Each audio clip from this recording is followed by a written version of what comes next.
Hey, what's up, you guys? Bloody Jacob here to bring you another horror movie review, and this time we're going to be talking about Dawn of the Beast. Hey, what's up, you guys? Bloody Jacob here, meeting my icon, Catherine Isabel.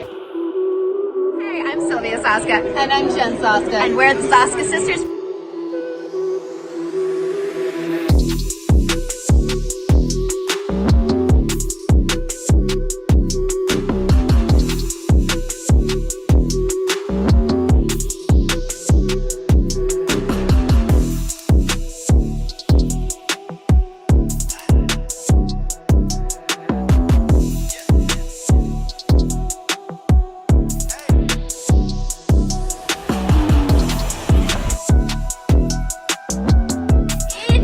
Part of this. Subscribe to the little butt down there. It's Bloody Jacob for sexy, awesome, exclusive content.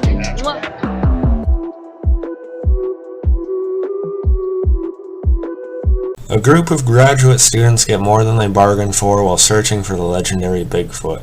Not only is he real, but there's something far more evil lurking in the shadows. The Wendigo. And yes, this is actually a movie I've been anticipating for quite some time, or at least the past few months. Ever since I knew it was a thing. Ever since I seen it was announced, when the first trailer came out and stuff, I had it in my head April 6th, and I finally had the chance to watch it around work and everything. and I was honestly, I don't. With big movies, sometimes I watch like maybe the first trailer, maybe two, if I'm really excited for it. Like Godzilla vs. Kong, because Godzilla's been my main passion since I was a baby and everything. And now I got another versus movie, right? But I watched the trailer and I was impressed by it. And honestly, the movie lived up to my expectations. So this is the. I still have not watched Monstrous, which was directed by the same guy who did this. So I do still need to watch that. But this Dawn of the Beast film is the second good Bigfoot horror movie I've watched in the span of a month or two. Because I did watch Abominable, the 2006 film with Matt McCoy, some time ago. I did a review of that on my channel if you want to check that out. I really enjoyed that one, and this one's right there with it for its own reasons. This movie was a lot of fun. It gave me exactly what I was expecting, and a tad more actually. It's a bit more credible than you would initially think it would be. Yeah, it's kind of fun, kind of a stupid premise, whatever you want to say, but it's a good creature feature, and it's a shoestring budget, but still manages to be slickly made horror flick, really. It looks like it has a good production value, which is the point of any film, right? One of my favorite parts of the movie is honestly the opening. It's the little things you see, like these these eyes glowing in the dark and the Wendigos and stuff like that. Kind of introducing sort of the what these things actually do a bit. That was one of my favorite parts, and that was some of my favorite parts throughout the movie. Whenever you knew the Wendigos would be near, you'd always see these glowing eyes. Simple, no music or anything, just silent, and you see those. That would freak anyone out in real life. Come on. So the movie had really a good, almost at times palpable atmosphere that I really enjoyed. Honestly, a kind of atmosphere that some bigger horror movies lack. Some that aren't as effective, or some that at least aren't as immersive and engaging. And there turned out to be a bit more to what was actually going on in this movie, because it's not just the Wendigos happen to be out there, Bigfoot happens to be out there. I mean, yeah, it is kind of that. But the powers of the Wendigos and their abilities sort of made it like a bigger movie in a way, or at least a more complicated movie in a good way. It sort of unsimplified the premise at least a little bit. So it ended up being a good Bigfoot horror movie, Wendigo, and then a little bit of, I don't want to spoil it too much, but, like isolated location, but also, other supernatural entities, sort of in the vein of something like Evil Dead, perhaps. and I thought, it made it stand out. It's a unique little flick, and I enjoyed it a lot. Like I said, it was directed by Bruce Wemple, whose filmography I do want to check out more, some of his other work. And it starred Francesca Anderson. She was in the opening. I just talked about. But mainly stars Adrian Burke, Chris Zipperman, Ariella Mastroni. I probably just butchered the hell out of her name. Willard Morgan, Roger Mayer, Lee John Woods, and last but certainly not least, Anna Shields. Anna Shields, she also wrote this movie. She tends to get involved with a lot of the projects she's in, both behind and in front of the camera. And I'm excited. She played a character named Lily, and she was definitely my favorite character of the movie. She was very emotive. She was badass, ended up being the realist of what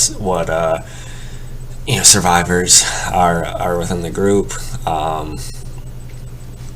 And I'm very excited to say I posted about this on my Instagram, which you guys should check out my Instagram, by the way, because I work a full-time job, unfortunately, so I can't always get videos up as quick as I'd like.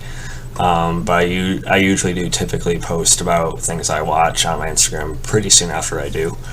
But anyway, so check out my Instagram. But I'm very excited that this Thursday, April 22nd, I will actually be doing an interview with Anna Shields, who played Lily herself. We're going to be mainly talking about Dawn of the Beast here, but also probably touching on some of her other work as well. Her work as a writer and producer and star. She's one of my favorite horror actresses I've seen in a long time. I don't know how she's kind of, gone like under my notice or whatever. But you guys know my favorite is, Catherine Isabel, Barbara Crampton, after her, and then like Danielle Harris and Heather Langenkamp and stuff like that. But I see a real genre star in front of the camera with Anna Shields here. I gotta say, I think she could end up being another favorite of mine. She is very good here. Like I said, she's kind of the realist of the group. But she has a human side to her. She's not like a stereotype necessarily. Yeah, I enjoyed her especially. I will say I also appreciated Adrian Burke's character's arc. He probably goes through the most transformation out of him, I'd say. But I will say Lily was definitely my favorite. I'll maybe talk spoilers after I rate the movie in a minute or two here, so just to give you a distance. But of course the stars of this movie, and they know it, are the creatures. If you don't really want to know what they look like, if you avoided most of the trailers or you don't have like an image of them in your head, skip ahead like a minute or so. But I did want to talk about the makeup and everything. Bigfoot looks damn awesome. I think practical effect wise he was actually really solid.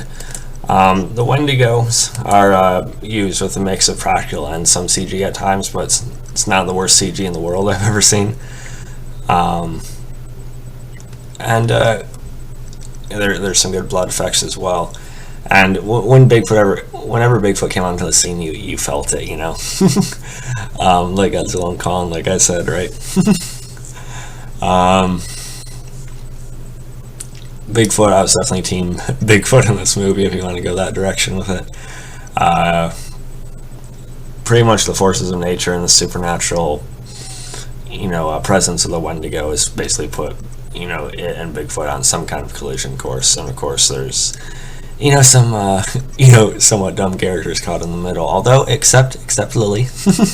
Okay. But yeah, and the trailer promises a showdown between Bigfoot and the Wendigos, and you get it. It is a bit shorter than maybe I wanted it to be, but budget reasons, I'm sure but it still came off very satisfying as hell, actually. Very pleasing. I kind of cheered, so I still got pretty into it. So yeah, please guys, check out this movie. It's a fun creature feature. That's for me stands out amongst a sea of movies in the same genre, and really just support independent film. So yeah, if I had to rate this one, I gave like an 8 out of 10 on IMDb. To get more specific, I'd probably give it like anywhere from an 86%, like 8.6, or like an 8.9 out of 10. I think it'd be somewhere in there. And I do gotta go into spoilers at least a little bit, guys. So yeah, like I said though, please check out Dawn of the Beast if you haven't. It's now streaming on Amazon and most other services as well. And I think it is coming out on DVD a little bit into May, if I'm not mistaken. But yeah, now talking a little bit of spoilers. Not gonna be going over every detail, but I did want to talk about the fate of Lily. Actually, that's like one issue I had with it. She dies kind of quick. I mean, it ended up being more about Adrian Burke's character's transformation. But she and him are running through the woods, and they end up hiding behind these trees, and then she ends up kind of getting picked off by a Wendigo, dragged, and I think she got cut in her neck. It seemed like it was more like right here. I'm not sure. I may need to watch it again, but then she ends up, bleeding out and dying, I guess, which sucked. I hated that. Because she is sort of going to be like our heroine, or I don't know if I want to say final girl, but she was really going to, oh wow, yes, it's going to be another power moment for her, but now they kind of went with Adrian Burke's character, Chris, instead. Which I understand a bit of a swerve there to kind of go against the expectation they're, probably trying to build up with her. Being this kick-ass, female lead and everything, but I would like if she survived, or even if Bigfoot, like carried her body still alive and, laid it out for Chris at the end when he was leaving, so he could take her to safety or something. I don't know, something, silly like that. Basically, I wanted Lily to live. I'm sorry. But yeah, overall, I like I said, really enjoyed the film, guys. There really wasn't any issues I had with it besides that, and even that's probably just because I ended up loving Anna Shields so much. But yeah, so hope you guys enjoyed the movie too. Please check it out. Follow me on Facebook, Twitter, Instagram, like, subscribe, and I'll catch you guys next time. I don't know, my voice gets weird like that, and peace.